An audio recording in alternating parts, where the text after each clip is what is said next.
I think all of us are shocked that she's still able to do what she can do.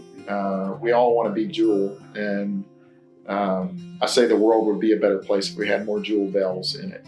No one was ever more aptly named. I know it's a cliche to say Jewel is a jewel, but I mean, I think that's definitely true. Her grace, her sense of humor, her kindness has been unwavering over all these years. An individual that once you meet her, you never forget Jewel. Quiet, but a firecracker. She's incredibly gracious, sophisticated, and yet if she needs to be, she can bear an iron fist if she needs to be. And that's what I remember about her first. When I think of Jewel, I think of what I'm going to call a sense of place. And that's not an original. I borrowed it from somebody, but I would say a sense of place. And when I say sense of place, I mean a place, 1350 King College Road. I mean, it's when you think of Jewel, she's part of the fabric of this place. I don't guess she's fearless, but she seems fearless. Yes. And always looking out for the other person, not herself. She's just an extraordinary person, but if I had to pick one word to describe her, it's dignity. You know, for a long time, she was the voice of King College. When you called, you got she answered the phone, and then became the face. You're the best, Miss Jewel. When I was a student at King, Jewel worked in the Parks Hall, and she sat at the switchboard, which is on that desk when you first enter Parks Hall. And so that was a girls' dormitory, and so the boys were always in there. And that's how I first met Jewel. And she kept careful watch on all of the women in the dorm, and careful watch on all the men who came and left, and wanted to make sure they left at the right time. And you know, when you, at that time on campus, if you wanted to make a phone call, your phone call went first through Jewel's switchboard, and she placed the call for you. She was the gatekeeper of sorts at Parks Hall. One day, I don't even know why I asked, but it occurred to me. So she came here in 1952. So that's before anyone had heard of Martin Luther King on a national stage. It's before Brown versus Board of Education. It's before Emmett Till. It's before the Little Rock crisis. And so she comes to a Southern institution as an African-American woman. And it just occurred to me, this is the time when governors and presidents of universities in the South were actually blocking the doorway and not even allowing Black students to enroll. So here she is working at an all-white institution. And I asked her, did you ever experience racism? And she said only one time. She was in the old dining hall, and she said Sammy Davis Jr. was going to be on the Ed Sullivan Show that night. And I looked this up, and so it was probably 1962 or 63. And someone came up to her as she's eating lunch with some friends and said, I guess you're going to be watching that, and used a very unkind term. And no one said anything. I guess you're going to be watching him tonight. No one said anything. No one laughed. And she told me that the next week, people noticed that this man was no longer working at King. So her belief, my belief, was that someone reported that incident to the president of King, and he had a conversation that led to that person's dismissal. And so all these years later, as she told me, that was the only occasion, and it was handled in a manner that on the national stage was not being handled that way. I was here in the 1970s. We're in the southeastern United States. Times were different. Civil rights and racial relations were still very much on people's mind. Quite frankly, I'd never met a woman like Jewel. I'm a woman of color who had authority and a position that, you know, she could ask me, or she could cause me to change my behavior.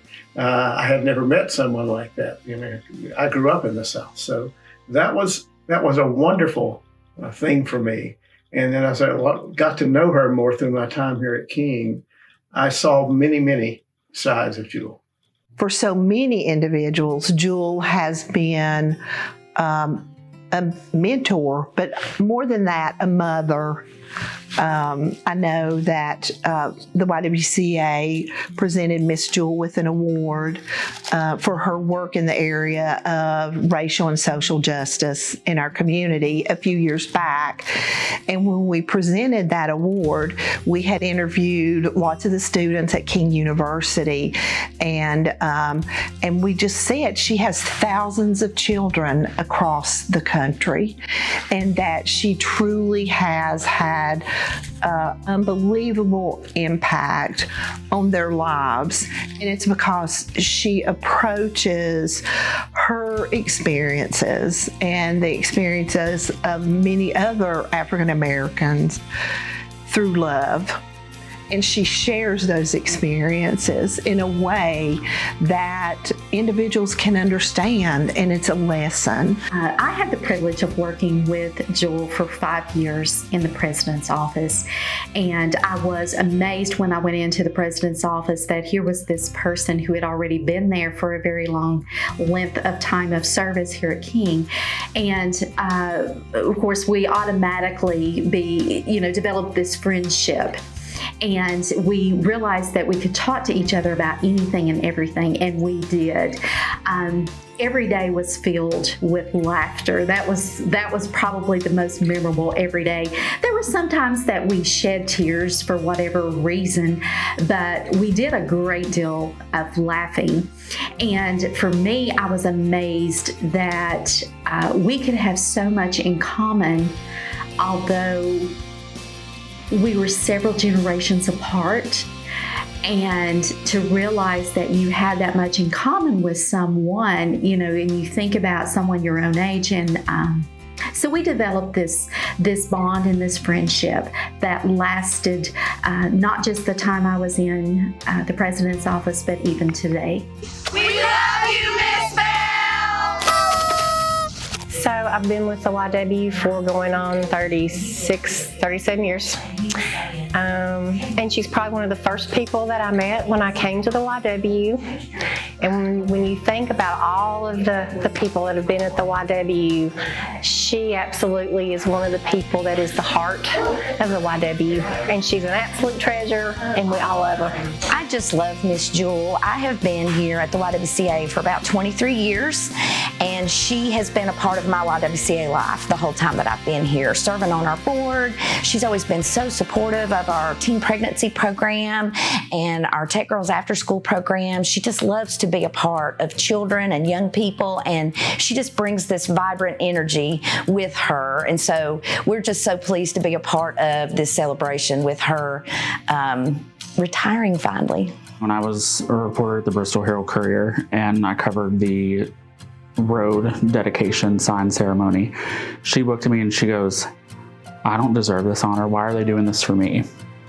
And that just stole a little piece of my heart. And I told her, I said, "Miss Jewel, because you're a King legend, this is a good honor for you." And she goes, "Yeah, you're right." You're the best, Miss Jewel! Yeah! We went to the Lowe's on Volunteer Parkway. That was the fastest trip that I have ever made to Lowe's in my life. And my hands were gripped onto the side of the door because she was flying down the Volunteer Parkway. And for the people who are from this area know that it's heavily monitored by the local police. But we were this silver streak flying down the Volunteer Parkway. She's the fruit of the Spirit. She's joy and peace and love, patience, all those things emanate from Jewel when you're just around her, and she's just a blessing to so many. I think along with the sense of place and her being a part of the fabric is her spirit, and by that I mean her smile, her voice, which is very distinctive, even down to how she answers the phone.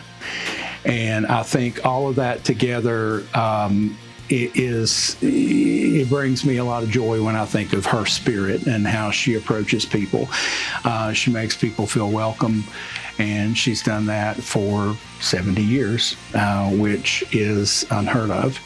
And then finally, I think just for the love of students, because I do think from the very beginning when she first started working here back in the early 50s, is just her love for students and the change that she saw in them as they grew as a person and as they continued their education here at King. Jewel retiring, I'll believe it when I see it.